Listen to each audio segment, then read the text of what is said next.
Remember that there are two common types of mirrors: flat or plane mirrors and spherical or curved mirrors. You have learned also the different properties of the image formed by plane mirrors. The properties of the image formed by plane mirrors are: for the location of the image, it is always formed at the back of the mirror or behind the mirror.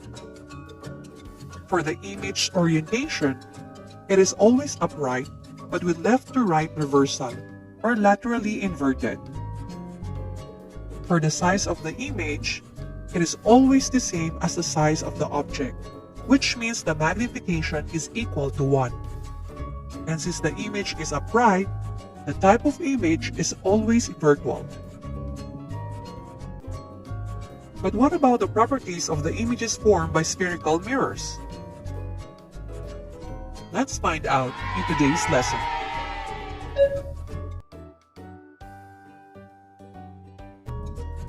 There are two types of spherical or curved mirrors. These are concave or converging mirrors and convex or diverging mirrors, known also as fisheye mirror. A concave mirror has a reflective surface that is curved inward and away from the light source. A concave mirror reflects light inward to a focal point, while a convex mirror has a reflective surface that bulges towards the light source. A convex mirror reflects light outward, therefore they are not used to focus light. There are methods that can be used to describe the image formed by curved mirrors. One is graphical method, just like this one.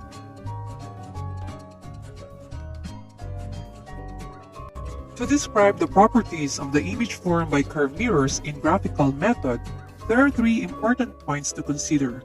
These important points are: the center of curvature, which is the center of the sphere of which the mirror is part.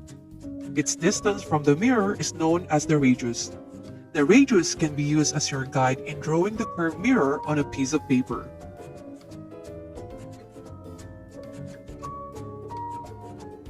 The next important point is the vertex, which is the center of a curved mirror.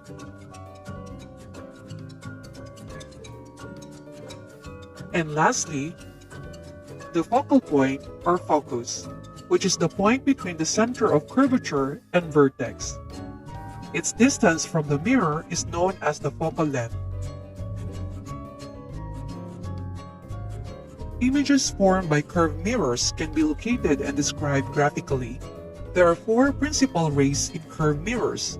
These are PF ray, FP ray, CC ray, and the V ray. You need at least two of these rays so that you can describe the images formed by a convex mirror or a concave mirror. The four principal rays are drawn differently in each type of curved mirror. Study carefully how each ray is drawn in concave mirror and convex mirror.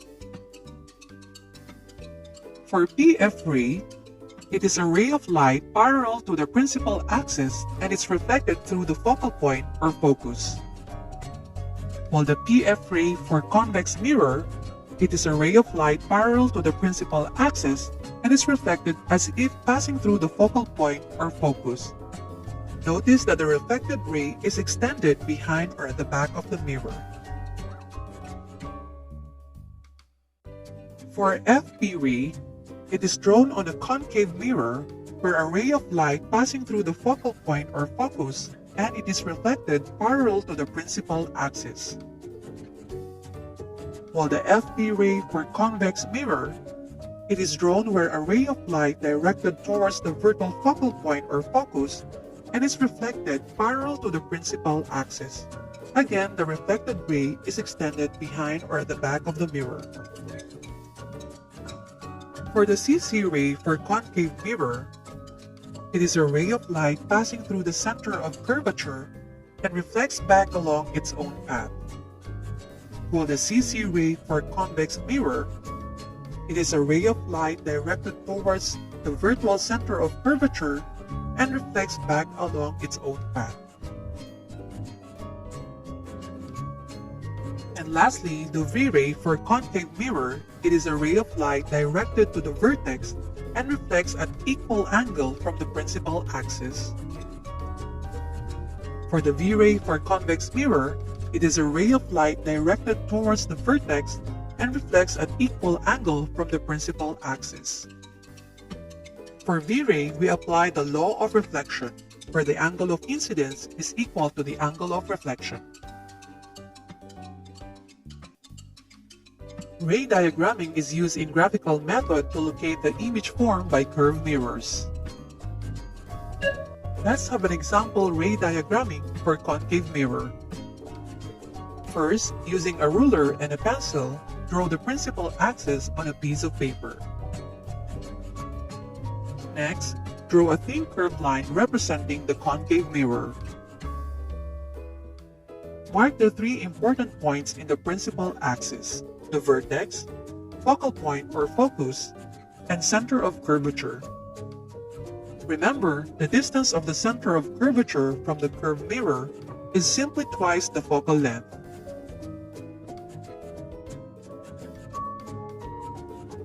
Then draw the object in front of the curved mirror based on the given location. From the tip of the object, draw at least two of these rays: PF ray, FP ray, CC ray, or V ray. Let's have PF ray, and then an FP ray. Notice the merging of the reflected rays in front of the concave mirror. And lastly, from the point where the actual reflected ray merged to the principal axis, draw the inverted image of the object. Using the result of the ray diagramming for a concave mirror, we can now describe the characteristics of the image formed. First, let's look at the location of the object. It is farther than or beyond the center of curvature. We will describe the image based on the following: the location of the image, the orientation of the image, the size of the image, and the type of image. For the location of the image, it is between the center of curvature and focal point, or between C and M. For the orientation of the image, it is inverted. For the size of the image, it is reduced or smaller than the object. And the type of image is real image. Now let's have a sample ray diagramming for convex mirror. Using a ruler and a pencil, draw the principal axis on a piece of paper. Next, draw a thin curved line representing the convex mirror. Mark the three important points in the principal axis: the vertex, the virtual focal point or focus, and the virtual center of curvature. You will be using more of the backside of the convex mirror, so make sure you have enough space. You will be working more on the virtual side of the convex mirror. Next, draw the object in front of the curved mirror based on the given location. From the tip of the object, draw at least two of these rays: PF ray, FP ray, CC ray, or V ray. Again, don't forget to extend the reflected rays behind the mirror. Let's have the PF ray and the V ray. Again, don't forget to extend the reflected rays behind the mirror. Notice the merging of the virtual reflected rays behind the mirror. And lastly, from the principal axis to the merging point of the virtual reflected rays, draw the upright image of the object. Now we can describe the characteristics of the image formed by the convex mirror. The location of the object is in front of the convex mirror. Let's describe the location of the image, the orientation, the size, and the type of image. For the location of the image, it is located behind or at the back of the mirror. For the orientation of the image, it is upright. For the size, it is reduced or smaller than the object. Since the image is upright, it is a virtual image. Here are some terms or words that you can use to describe the characteristics of the image formed by curved mirrors. For the location of the image, if the image is located in front of the mirror, you could say it is located between the vertex and focal point or focus, at the focal point or focus, between focal point and center of curvature, at the center of curvature, or beyond or farther than center of curvature. But if the image is located behind or at the back of the mirror, or it's a virtual image, you can simply say behind or at the back of the mirror. For the orientation of the image, we can use the words or terms upright or inverted. For the size of the image, we could say the same, reduce, or enlarge. For the type of image, we use the words real image or virtual image. How do you know if the image is real or virtual? Here are some tips that you can use to identify if the image is real image or virtual image. An image is real if it is inverted. It is virtual if it is upright. Positive value of the distance of image means it's a real image. If the distance of image is negative, then it's a virtual image. Negative value of the height of image means it's inverted, then it's a real image. Positive value of the height of image means it's upright, then it's a virtual image. Negative value of the magnification means real image. Positive value of magnification means virtual image. Real image is formed in front of a curved mirror and can be projected on a screen, while virtual image is always formed at the back or behind a curved mirror and cannot be projected on a screen. Let's apply of what you have learned about images formed by curved mirrors using ray diagramming. Let's have an activity. Using ray diagramming, describe graphically the image formed by a concave or convex mirror. You need a piece of paper, protractor, ruler, and a pencil for this activity. Let's start.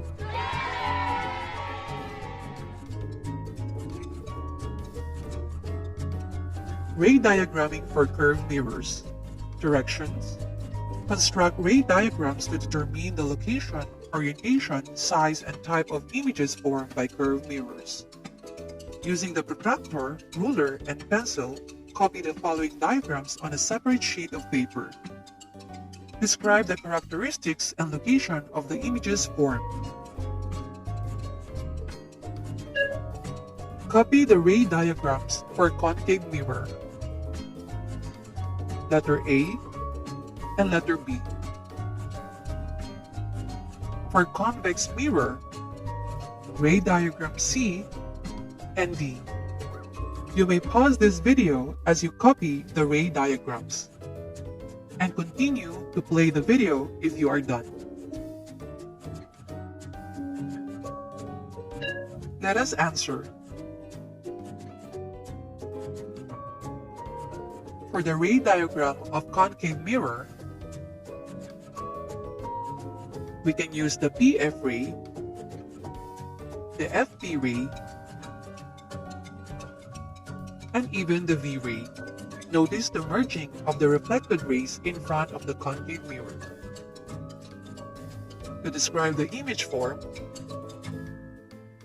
the location is beyond the center of curvature, the orientation is inverted, size is enlarged, and the type of image is real. For the next ray diagram of concave mirror, the object is located between F and V. Let's have PF ray and V ray. Notice that the reflected rays did not merge in front of the concave mirror.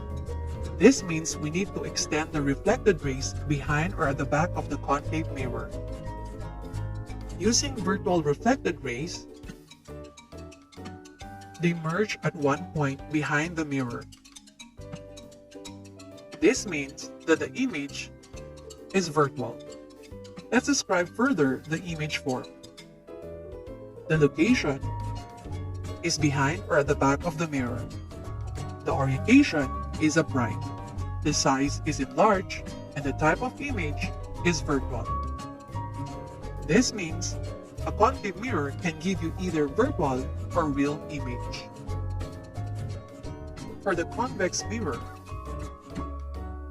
we can use the PF ray, extended the reflected rays behind the mirror, and the V ray. Notice the merging of the virtual reflected rays behind the convex mirror. To describe the image form, it is located behind the mirror, orientation upright, size reduced, and the type of image is virtual. For the next ray diagram for convex mirror, the object is located far from the convex mirror. We can use the PF and the V ray. Notice the merging of the virtual reflected rays behind the curved mirror.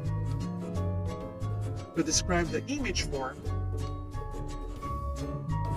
the location is behind the mirror, orientation is upright, size reduced, and the image is virtual.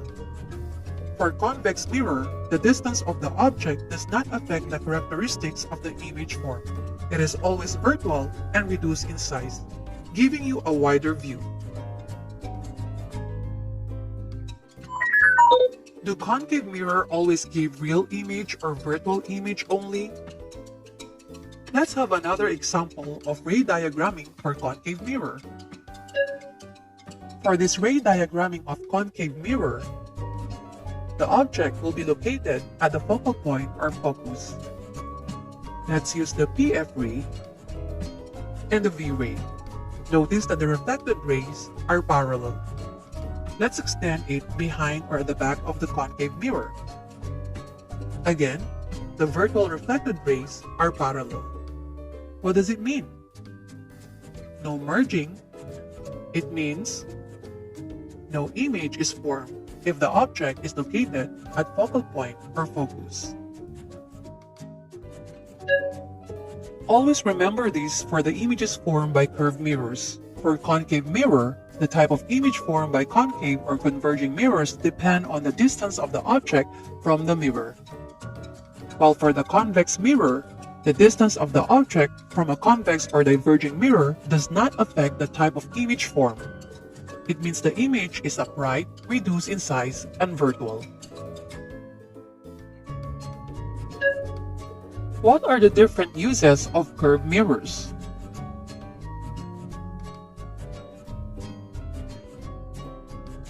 Here are some common uses of concave or converging mirror. It is used in shaving mirrors or as a makeup mirror. Concave mirror uses in the ophthalmoscope by doctors. It is being used in astronomical telescopes. Concave mirrors is also used in headlights or even in flashlights. It is also used as a solar cooker. It is used by our dentists to check our teeth. Can you think of other uses of concave or converging mirror? Here are some common uses of convex or diverging mirror. Convex mirror used inside buildings. It is also used in vehicles. Convex mirror is also used for security purposes, just like the one that you see in an ATM or inside a mall or a convenience store. To avoid accident, convex mirror is also used in a narrow corner of a street. Can you think of other uses of convex or diverging mirror? To summarize what you have learned, a spherical mirror is a mirror which has the shape of a piece cut out of a spherical surface. There are two types of spherical mirrors, concave and convex. Concave mirrors reflect lights inwards to one focal light. Therefore, they are mostly used to focus light. A concave mirror shows different images types depending on the distance between the mirror and the object. Concave mirrors are called converging mirrors because as light falls on the mirror, it collects the light and refocuses the parallel incoming rays. Some of the most important and common applications of the concave mirror are shaving mirrors or makeup mirrors, mirror uses in the ophthalmoscope, astronomical telescopes, mirrors used in headlights, and solar cooker. You learned also the convex mirror always forms a vertical image of the object, and the image formed by the convex mirror is smaller than the size of the actual object. The term diverging mirror is based on the convex mirror's behavior of making rays diverge upon reflection. This means that when a parallel light ray hits a convex mirror, it reflects outwards and travels directly away from an imaginary focal point. The most common convex mirror uses are in places where bigger objects are to be viewed in smaller size, inside buildings, vehicle mirrors, and security purposes.